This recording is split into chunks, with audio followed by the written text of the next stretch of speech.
together. So this is a farm bot.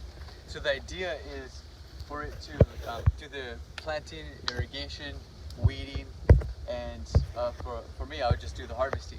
I don't know if this thing does it yet, but the idea is in farming, the farming world, because I came from an organic farm in California, and as far as I know, it's very labor intensive.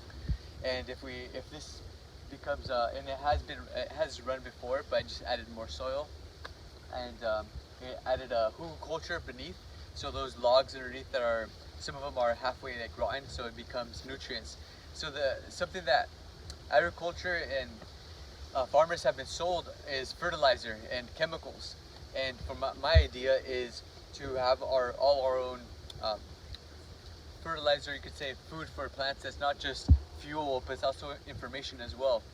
And for us, when we ingest these vegetables and fruit, it's like the best that nature could provide. And as far as I know, food is the most high tech we could eat.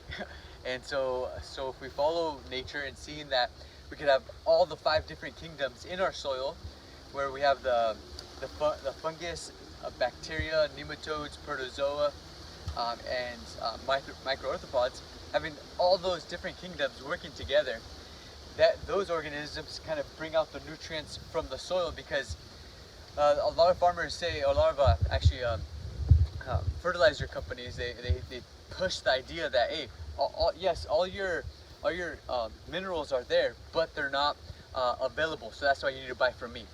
But with the idea from Elaine Ingham, the soil scientist, she says if you have all those organisms there, then you're able to have those organisms break down all the minerals for the plant to take up. And as far as I know, what my hypothesis is that when I start growing my own kale here, and I'll be able to have compare it to store-bought, to organic store-bought, to organic in farmers markets, and both conventional and organic, and just show that what I'm going to grow has micronutrients that's through the roof. Regular nutrients, for sure, it's going to probably be very similar.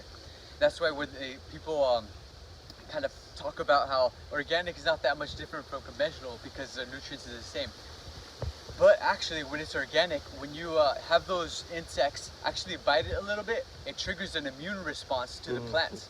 And that in turn makes that plant stronger, which when we ingest it, we get those micronutrients and those chemicals that we wouldn't be able to get otherwise. And that's what actually we're missing a lot in the Western world, where we're very nutrients, I guess micronutrients deprived. And that's what we're getting, to me it seems like we're getting so many different types of ailments, because you could be whatever, a vegan, paleo, or whatever the hell, but it's to me it seems like there's a lot of research to show that processed food is not going to help you in the long run. It might taste good, but I think taste buds are refined. Like for me, I refined my taste buds for 10 years and experimented to eat well, because I never was raised in that kind of environment. When I first tasted like a really delicious strawberry from the farm, and then I was volunteering, I felt like a millionaire. I was like, I have unlimited access with this. So for me, I guess is to show the level of complexity that we need to survive. Without the sun, how long could we live? You guys? We got bigger fish to fry if that thing doesn't show up next day. If without plants, how long would we live? Less than a day. Yeah. How long would we live without bacteria? Definitely not more than a year. Yeah. So we're very much connected. It's just that the plug is not up our butt to like show us that we're connected. But I think the more that we learn that if we're functionally selfish, the more we take care of ourselves, the more we see if we take care of like our soil, then that's like gonna benefit us. And then if we take that further to other positive externalities, then we'll see the benefit that working together is much easier than working separately. But what I hear you saying is nutrition starts in the soil? Yeah, for sure. Okay. Yeah. It's like it's not just there, because good it's all soil, good apple. Yeah, and with organic, they're still using the same, same machinery and almost the same chemicals. Just like the amount of chemicals is like from a huge list to this much. Less. Yeah.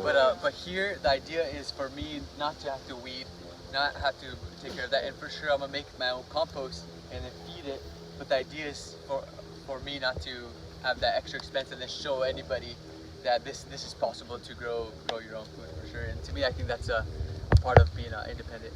Can you take one of these and drop it in someone's backyard? Yeah. They do, they sell them. It's called That's a the farm key. bot.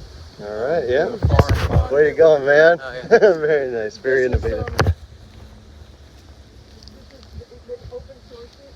Farm bot, they designed it. See, the invasive species, I don't know what she said it was. Huh. And That's wild. But it's a seed from this. this is one from China. More. But it's a big XY slaughter.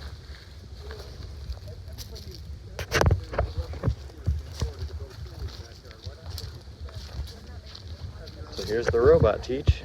I know. Recognize this? Yep. A little dinosaur. Little caterpillar. A little dinosaur. Oh. I just jump right on you if you keep that up. You're right. Yeah, there you go. There you go. Hi, dude. See? Happy animals in a happy place. Cool, dude. Yeah, there's you funny. Get on my shoulder. Just get on my shoulder. There you go. You'd be like our parrot. You'd be our mascot.